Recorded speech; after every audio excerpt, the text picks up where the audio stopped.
ସ୍ୱାଧୀନତାର ଦୀର୍ଘ 6 ଦଶନ୍ଧି ପରେ ପଞ୍ଚାୟତବାସୀ ମୌଳିକ ସୁବିଧା ପାଇବାରୁ ବଞ୍ଚିତ।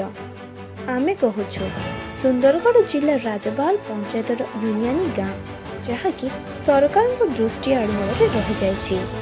ମୋଟ 16ଟି ରାଜସ୍ୱ ଗ୍ରାମକୁ ନେଇ ଗଠିତ ଏହି ରାଜବାହାଲ ପଞ୍ଚାୟତର ଚତୁର୍ଦ୍ଦିଗ ଘନ ଜଙ୍ଗଲ ଏବଂ ଦୁର୍ଗମ ପାହାଡ଼ ଘାଟି ରହିଥିବା ବେଳେ ଏହା ଛତିଶଗଡ଼ ସୀମାନ୍ତରେ ଅବସ୍ଥିତ। ଏହି ପଞ୍ଚାୟତର ଜୁନିଆନି ଏକ ରାଜସ୍ୱ ଗ୍ରାମ ହୋଇଥିବା ସ୍ଥଳେ ସ୍ଥାନୀୟ ଜନସଂଖ୍ୟା ମାତ୍ର 100 ପାଖାପାଖି। ସେମାନେ ପ୍ରାୟ 70% ଆଦିବାସୀ ହୋଇଥିବା ବେଳେ ପ୍ରାୟ ଅଧିକାଂଶ ଅଶିକ୍ଷିତ। ସେମାନଙ୍କ ଜୀବନ ଜୀବିକା ଅତ୍ୟନ୍ତ ନିମ୍ନ ଓ ଦୟନୀୟ। ଗାଁର ଗମନାଗମନ ବ୍ୟବସ୍ଥା ମଧ୍ୟ ଅତି ଦୁର୍ଗମ। ଶିକ୍ଷା, ସ୍ୱାସ୍ଥ୍ୟ, ଆଲୋକ, ବିଶୁଦ୍ଧ ପାନୀୟ ଜଳର ସୁବିଧା, କୃଷି ଏବଂ ଜଳସେଚନ ଏହିପରି ପ୍ରତ୍ୟେକ କ୍ଷେତ୍ରରେ ଏହି ଅଞ୍ଚଳ ଅବହେଳିତ ରହିଛି।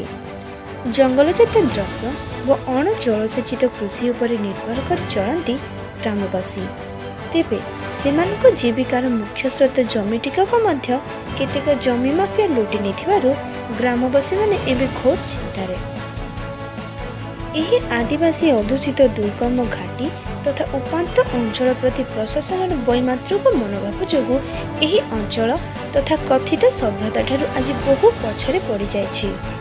ଏଭଳି ସୁଯୋଗକୁ ହାତଛଡ଼ା ନ କରି କେତେକ ଅସାଧୁ ଗୋଷ୍ଠୀ ଲୋକଙ୍କୁ ଶୋଷଣ କରୁଥିବା ନଜର ମିଳିଥିବା ବେଳେ ସ୍ଥାନୀୟ ମୂଲ୍ୟବାନ ଜଙ୍ଗଲ ଓ ଖଣିଜ ସମ୍ପଦ ପ୍ରତି ଲୋଲୁପ ଦୃଷ୍ଟି ପକାଇ ସେମାନଙ୍କ ଭିଟାମାଟିକୁ ଲୁଟି ନେବାର ଚକ୍ରାନ୍ତ ଚଳାଇଥିବା ବେଳେ ଲୋକଙ୍କ ଜୀବନ ଜୀବିକା ପ୍ରତି ବିପଦର ଆଶଙ୍କା ପ୍ରକଟ ହୋଇଛି। ଅପରପକ୍ଷେ ଅଶିକ୍ଷିତ ଓ ସରଳ ଆଦିବାସୀମାନେ ବାଉଳା ହୋଇ ତହସିଲ ଅଫିସ ଦୌଡ଼ି ଦୌଡ଼ି ନୟାନ୍ତ ହେଉଥିବାର ଦେଖିବାକୁ ମିଳିଛି। ଅପରପକ୍ଷେ ଗ୍ରାମର ମୋଟ ଜମିର 43 ଏକର ଦଲାଲଙ୍କ କବଜାକୁ ଚାଲିଯାଇଥିବା ବେଳେ ସେମାନେ ଏହାର ପ୍ରତିବାଦରେ ଜିଲ୍ଲାପାଳ, ଏସ୍ପି, ଉପଜିଲ୍ଲାପାଳ, ତହସିଲଦାର, ଥାନାବାବୁଙ୍କୁ ଲିଖିତ ଅଭିଯୋଗ କରିଥିଲେ ବି କୌଣସି ସୁଫଳ ମିଳିପାରିନାହିଁ। ଉକ୍ତ ଜମି ତଳେ ପ୍ରଚୁର କୋଇଲା ଗଚ୍ଛିତ ହୋଇଥିବା ଜାଲିଆତି କରି ଜମି ହଡପ କରିଥିବା ଗ୍ରାମବାସୀମାନେ ଅଭିଯୋଗ କରିଛନ୍ତି।